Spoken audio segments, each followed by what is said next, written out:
Hello and welcome to the Daily Faded. I am Hetz, and this is where we get to daily and talk about politics and news of the day. My pen seems clogged. You ever get that when it's been off for a while and you first hit it, it's a little clogged?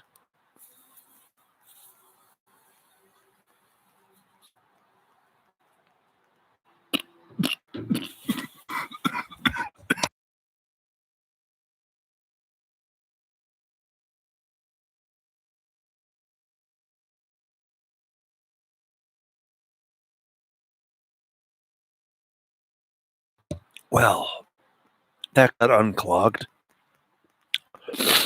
My goodness. That did get unclogged. Wow. All right. Well, the Daily Faded number 46, May 14th, 2020.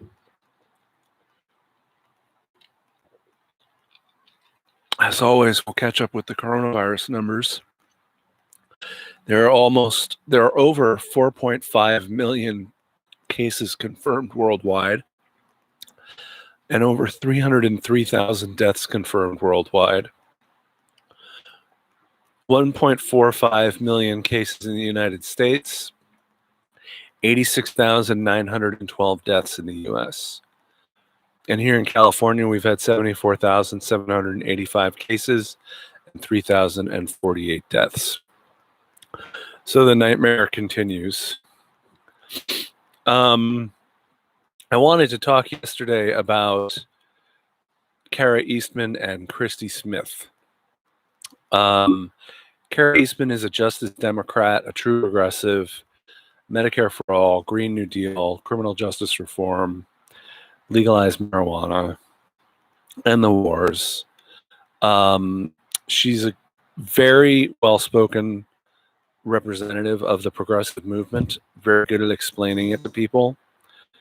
And she won her primary in Nebraska's 2nd district, against two other primary competitors. In a three-way race, she won 60% of the vote. So that was her second time running. Clearly, she built up some name recognition 2 years ago when she ran, and it paid off. So she will be going up against Republican Don Bacon in the general. So there you have, in Nebraska, of all places, a real progressive being able to win the Democratic primary. I don't know if she can win the general election or not. We'll see. But in California, we had a special election in the California 25th district, where Christy Smith was the anointed one by Nancy Pelosi and the DNC. And she, of course, lost. She lost to Republican Mike Garcia. So that had been Katie Hill's old district. So she was the DNC's surefire winner for California's 5th. And Adam E. Ross tweeted, Kara Eastman wins primary. There's a helicopter going over. Adam E. Ross tweeted, Kara Eastman wins primary. Christy Smith loses general. The candidate that the establishment thinks is the most electable oftentimes isn't. The reality here is that the left has more electable potential. The center is the most dangerous path. It's like political suicide. And look, I think there's some truth to this. The Obama-Clinton brand of Democrat lost over 1,000 seats during the Obama years. That was centrism run amok. But I think there's a dangerous narrative on the left that the progressive agenda is automatically more popular than the centrist agenda. And I don't know if that's necessarily true or not. We do know the polling favors progressive issues. So if people are voting on issues, they are likely to be voting progressive. But it remains to be seen whether or not a progressive can win a truly red district. And a lot of the red to blue districts from 2018 were centrists. So I think it's important to just keep that stuff in mind. Mostly because I think it could be dangerous to rely too heavily on this notion that the progressive agenda will win votes. We have to do that and much more for electoral success. 2.9 million more unemployed this week. That's 36.5 million unemployed in 2 months. Meanwhile,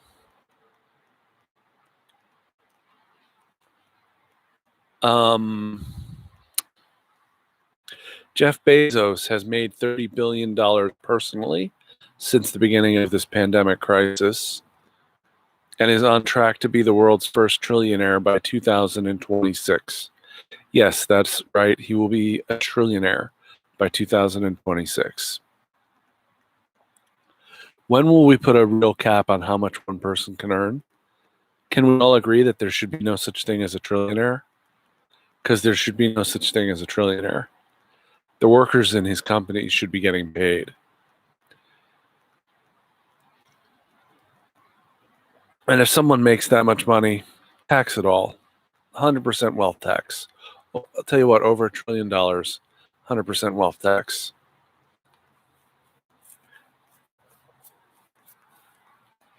AOC retweeted Elizabeth Warren today. Quote, "We can't allow companies to use this crisis to boost their profits and consolidate their power while crushing workers who are already struggling to make ends meet. Representative AOC and I are calling for a moratorium on big mergers, and Congress should pass it," with a link to an article about Uber attempting to buy Grubhub, which I definitely think should not be allowed to happen.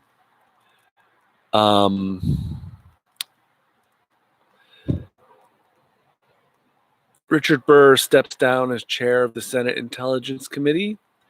The FBI took his phone in relation to the questionable stock sells that he made after he heard about the coronavirus intelligence. Casey Hunt at NBC reports Senator Feinstein answered questions from law enforcement about her husband's stock trades amid the coronavirus pandemic. Her spokesman says she provided documents that show she was not involved, per spokesman. So we'll see what all that means.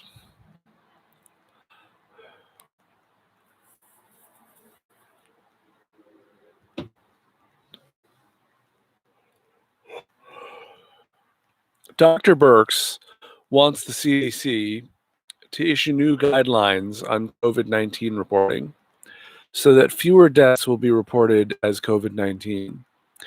The idea is to say that if you died of a complication from COVID-19, then your cause of death was not COVID-19, your cause of death was the complication. And that people who were presumed to have died of COVID-19 but weren't tested should also not be counted. Now, I told you that Dr. Birx was not to be trusted a while ago, and here's the evidence. She's trying to bend the science and the numbers to suit Trump's politics. Nothing more, nothing less. It's that simple. She's trying to make excuses to justify Trump's conspiracy theory that the numbers have been inflated to make him look bad, to make it hard for him to get reelected. So expect that line of Trumpaganda coming soon from a president near you when he says the numbers have been inflated and not that many people died. That time is coming. When he's going to disrespect the dead and their surviving families. Trump tweeted, "If I were a senator or congressman, the first person I would call to testify about the biggest political crime and scandal in the history of the USA by far is former President Obama. He knew everything. Do it, Lindsey Graham. Just do it. No more Mr. Nice Guy. No more talk." I don't know if there's anything to this Obamagate thing. I saw a couple of people say that there was something to it who were people I respected. So I'll be looking more into it tomorrow. I don't know if I'll be on tomorrow or not, but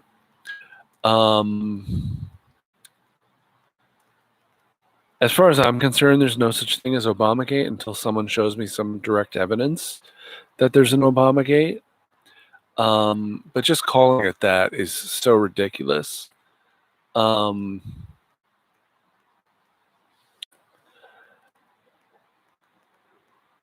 It's just made up for politics. It's deep conspiracy thinking, conspiracy over truth. The Hill, an article in The Hill. Quote, more Americans in a poll released early Thursday said they think President Trump is doing a bad job handling the coronavirus pandemic. The CBS News poll found that 57% of respondents said they believe Trump is doing a bad job handling the virus, and 43% said the president is doing a good job. The findings represent a 5-point dip in support for the president from April and a loss of 10 points since March. The drop is largely attributed to independents, roughly 40% of whom said in a new poll that Trump is doing a very bad job. Look, the fact that these numbers are that high for Trump just shows you how effective propaganda is. The Fox News world of propaganda, Newsmax, Drudge, the Epoch Times, One America News Network. It's all filthy propaganda, and it's just straight up lies. Straight up lies that are going to get people killed. But if it wasn't for that, if we had an honest media, an all-around honest media, Trump's approval rating would be in the toilet, really in the toilet. Democracy Now! Reported, quote, Joe Biden said last month that as president he would engage with Cuba, but that U.S. sanctions over its support for the government of Nicolas Maduro in Venezuela could remain in place. Joe Biden also recently expressed support for Venezuelan opposition leader Juan Guaido and his, quote, efforts to restore democracy, end quote. Guaido has been trying to gain support for the ouster of Maduro since last year's unsuccessful coup attempt. Nicolas Maduro is the elected president of Venezuela. Now, there may or may not have been fraud in that election. I don't know.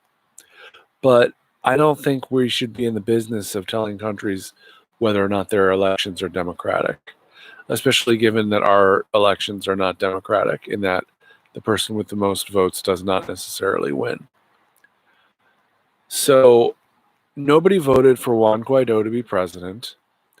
And from what I can tell, it's a misreading of the Venezuelan constitution, the claim he's making to be president.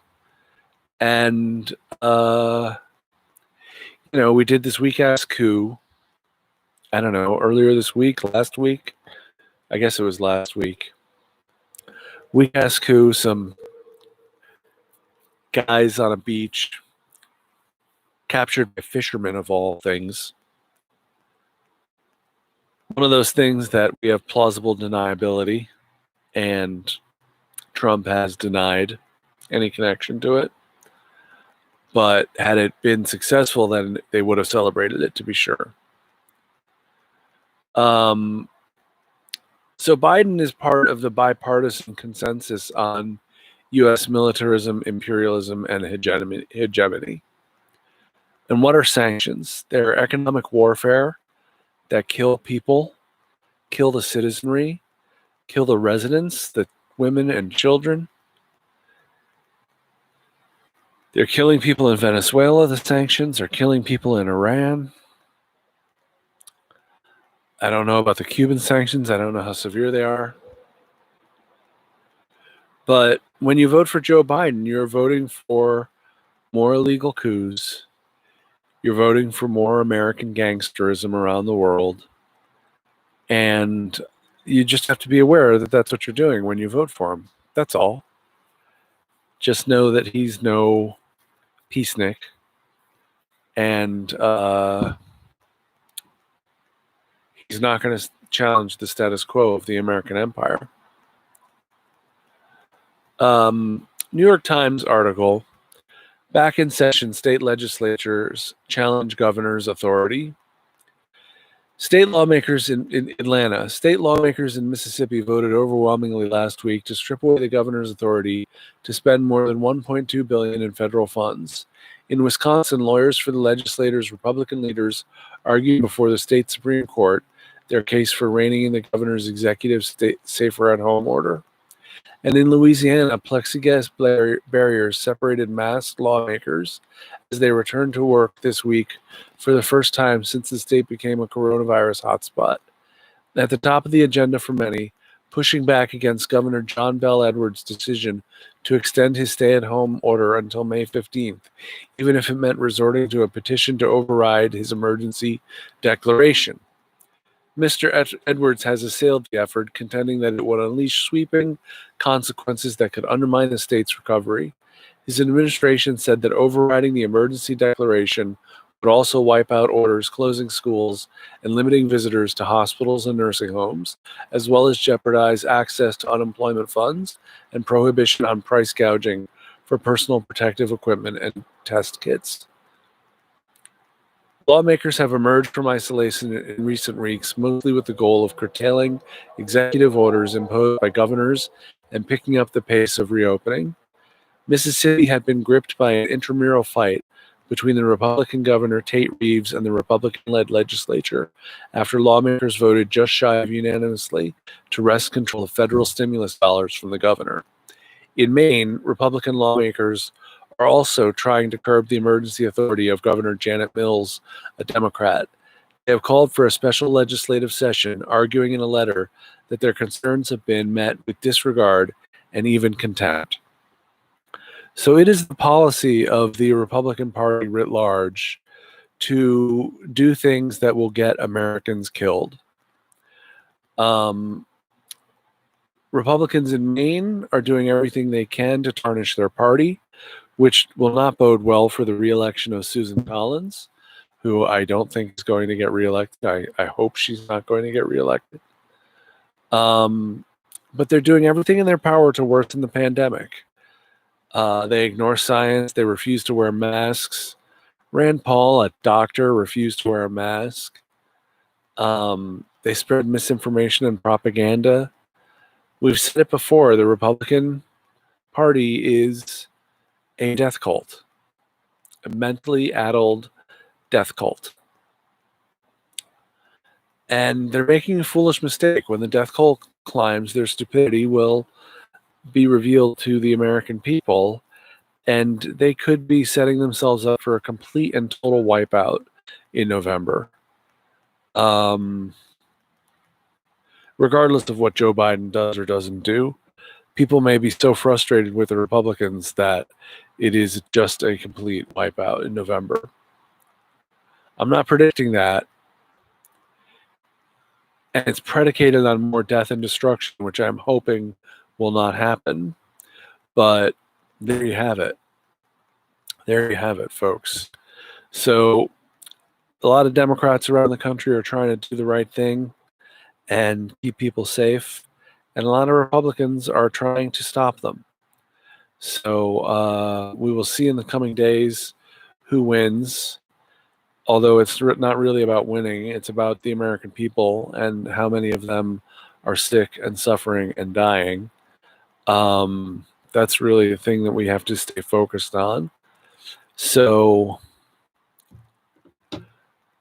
with that, I'm going to sign off and say I'll see you again this weekend. I might do a live stream on Saturday.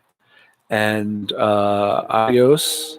Stay home, stay safe, stay well, And this stream is ending a little earlier than I thought. Anyway, good night. Thanks a lot.